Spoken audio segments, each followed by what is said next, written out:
중국이라는 나라에 대해서 우리나라 분들이 몇 가지 편견과 오해를 가지고 있는 거 있어요. 첫 번째는 오해가 뭐냐 그러면 내가 중국을 잘 알고 있다라고 착각하는 거 하나. 특히 나이 드신 분들. 두 번째는 중국 사람들을 무시하는 경향. 이 두 가지가 있어요. 좀 전에 우리 소장님 말씀하신 대로 뭐 더럽다부터 시작해가지고 게을르다, 목욕 안 한다 이런 것들은 다 오해와 편견에서 비롯됐는데 이게 상당히 강하게 작용을 해가지고 오늘날에도 중국 사람들을 무시하는 경향이 있어요. 이 두 가지는 여러분들이 오늘 머릿속에서 지우고 가야 되겠다 그런 생각을 합니다.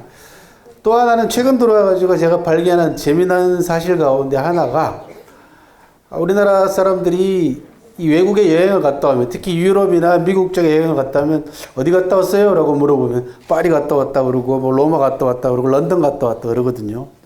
LA 좀 갔다 왔다 뭐 뉴욕 좀 보러 왔다 그러는데 중국만 갔다 오면은 중국 갔다 왔다 그래요. 그잖아. 어디 갔다 왔어 물어보면은 다 중국 갔다 왔다 그래요. 그 어디 갔다 왔냐고 중국 어디 그러면은 대답을 못 해. 왜 그러냐면 어디 갔다 왔는지 모른다는 겁니다. 그 짧은 시간 내에 많은 곳을 다니잖아요. 그죠? 여러 도시를 다니니까 내가 갔다 온 것이 북경 쪽을 갔다 왔는지 상해 쪽을 갔다 왔는지 서안 쪽을 갔다 왔는지 모른다는 거죠. 왜? 중국이 그만큼 넓다는 겁니다. 자, 중국 땅덩어리가 얼마나 되는지 아시는 분? 이거 맞추면 소장님 상 줘요? 예. 제가 드릴게요. 중국 땅이 크기가 얼마나 될까요? 자, 우리 남쪽 땅은 얼마나 돼요?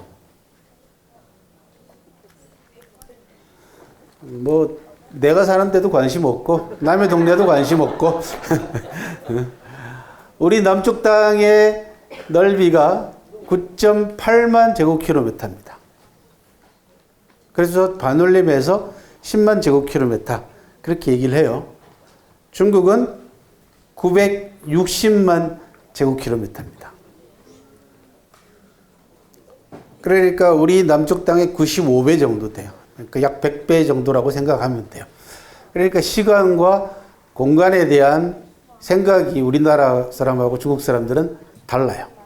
그래서 한국과 중국을 비교할 때 가장 극명하게 갈라지는 대비점이 뭐냐 그러면 우리는 빨리빨리, 중국은 만만디, 천천히 그렇게 얘기를 해요.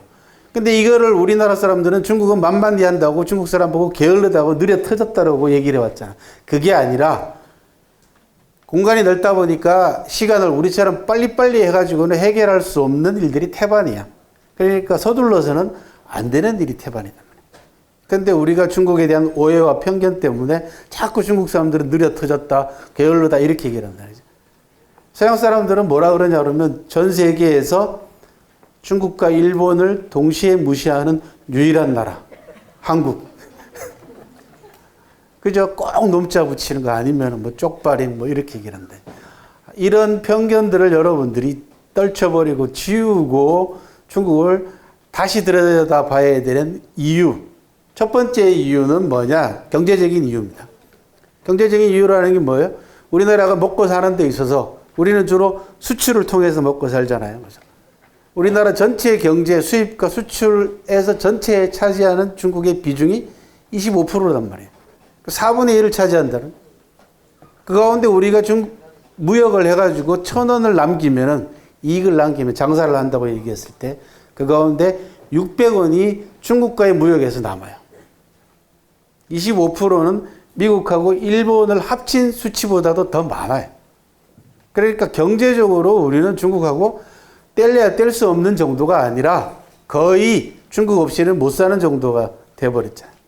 그러면 북쪽에 있는 우리 동포들, 북한은 중국과의 경제적인 관계가 어느 정도 되냐? 90%가 넘어요. 예속 관계가. 그러니까 거기는 경제적으로만 놓고 보면 거의 중국의 속국이나 마찬가지예요.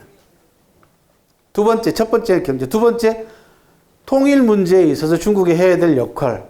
어저께 한중 정상회담이 이루어졌잖아요. 그죠? 거기서 큰 성과를 거뒀죠. 미국과의 정상회담에서 남북관계 문제에 대해서 주도권을, 그러니까 즉 운전석에 우리가 앉아라라고 얘기를 했고, 한중 정상회담에서도 남북관계를 푸는 데 있어서 주도권을 우리가 쥐게 인정을 했단 말이죠. 굉장히 중요한 성과를 거두고 있습니다. 우리끼리 이제 대화 테이블에 먼저 앉아서 대화를 나누면은 통일도 그렇게 멀지 않았다.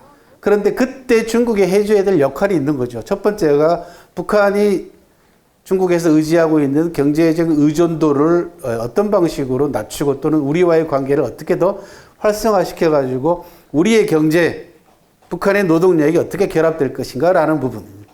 그래서 우리나라 한반도 미래에 있어서 통일이라는 문제에 있어서도 중국이 차지하는 비중이 대단히 크다. 세 번째, 우리나라에 지금 들어와 있는 외국 노동자들 전체 숫자가 어느 정도 되게 외국인 노동자가 200만 명이 좀 넘어요. 지금 현재. 그 가운데에서 절반이 중국 국적을 두고 있는, 우리 동포를 포함한 중국 국적을 두고 있는 사람이라는 거죠. 즉 국내에서 활동하고 있거나 경제 활동을 하고 있는 100만 명이 넘는 중국 국적을 가지고 있는 인구를 우리가 가지고 있다는 거죠. 이들에 대한 배려가 필요하다. 세 번째, 통일 이후에 중국과의 관계 문제를 우리가 생각 안 할래 안 할 수가 없는 상황이라는 얘기죠. 우리 기성세대들은 그 통일 언제 되겠어 이렇게 얘기하실지 모르지만 실제로 다음 세대들을 생각한다 그러면은 하루빨리 남북관계를, 긴장관계를 풀어서 경제 교류가 이루어져야 되고 사람들이 오고 가야 됩니다. 그렇게 해서 인구도 늘리고 해서 한반도 전체 인구가 약 1억 가까이 되고, 그 다음에 우리의 기술과 북한의 노동력이 합쳐져 가지고 특히 오늘 강의 중에 나오게 되는 중국이 현재 벌이고 있는 인류 역사상 최대의 프로젝트라고 하는 1대1로라고 하는 뉴실크로드 프로젝트에 남북이 어떤 형태로 협력을 해가지고 참여하느냐가 제2의 국군 융성기에 걸려 있어요. 그런데 뉴실크로드 프로젝트가 2013년에 시작해가지고 언제 끝나냐 그러면 2049년에 끝난단 말이에요. 한 세대가 걸리는 거단 말이에요. 그러니까 그 실질적인 영향력은 지금 자라고 있는 우리 다음 세대들이 가장 많은 혜택을 볼 수 있는, 즉 기회가 주어져 있다는 거예요. 근데 그 기회는 누가 마련해 줘야 되냐 그러면 지금 나라를 이끌고 있는 우리 지도자들과 그다음에 여러분들하고 제가 해야 되는 거예요. 이미 우리는 그 1대1로 프로젝트의 부총재, 1대1로를 위한 AIIB라고 하는 아시아투자개발은행이라고 하는 지주은행이 만들어져 있었어요.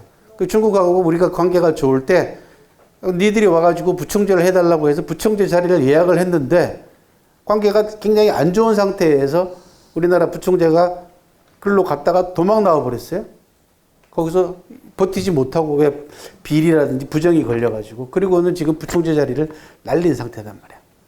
그리고 얼마 전에 제주도에서 AIIB 회의가 있었잖아요. 지금 대통령이 거기 가가지고 직접 참여를 해가지고 그 중요성을 인식을 시켰단 말이에요. 그리고 특사를 보낼 때도 북경에서 그 회의가 있을 때 특사를 보냈단 말이에요.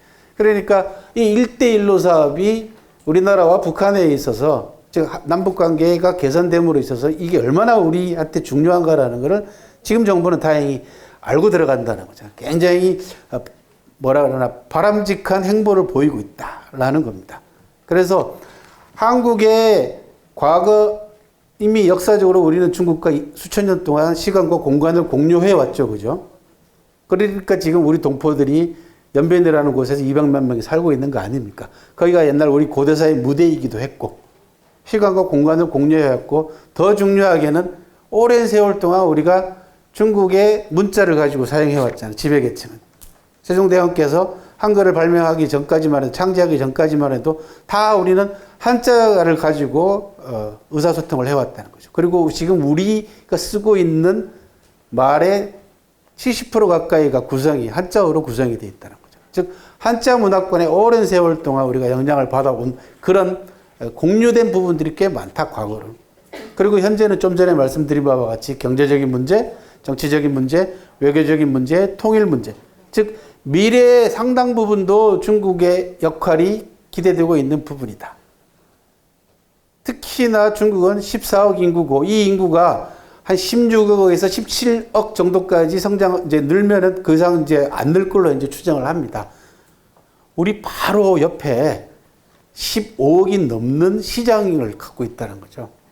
그래서 우리가 정치적 안정을 이루고 남북관계가 개선이 돼가지고 한 단계 도약을 했을 경우에 이 우리 어린 친구들이 성장을 하면서 발명했던 새로운 창조품들 이런 것들 뭐 스티브 잡스가 만드는 아이폰 같은 그런 획기적인 창조품들을 내놓지 말라는 보장이 어디 있습니까?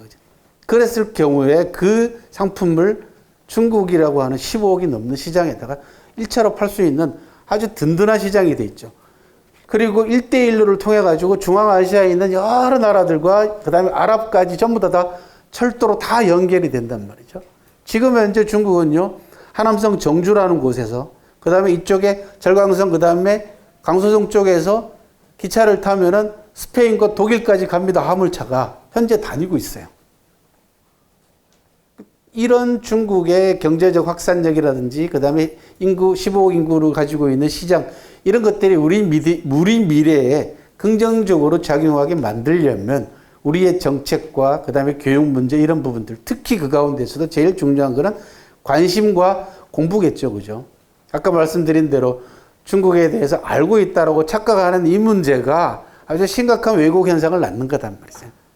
우리 잘 안 하는 꼬맹이들한테 할머니가 중국 갔다 와가지고 아이야 밥 하나도 못 먹었어. 그죠? 그리고 그렇게 해서 선입견을 주는 겁니다. 그러면 가서 못 먹어요. 특히 여행 가가지고 우리 남도 사람들이 그래도 먹기는 제일 잘 먹잖아요. 그죠? 우리 영광분들 모시고 중국 가면요. 나이 드신 분들이 당신만 안 먹으면 문제가 없는데 옆에 쭉 이렇게 중국은 이렇게 테이블에 원탁의 테이블에 다 같이 앉아서 밥을 먹잖아. 할머니 이걸 어떻게 먹어? 이런 걸.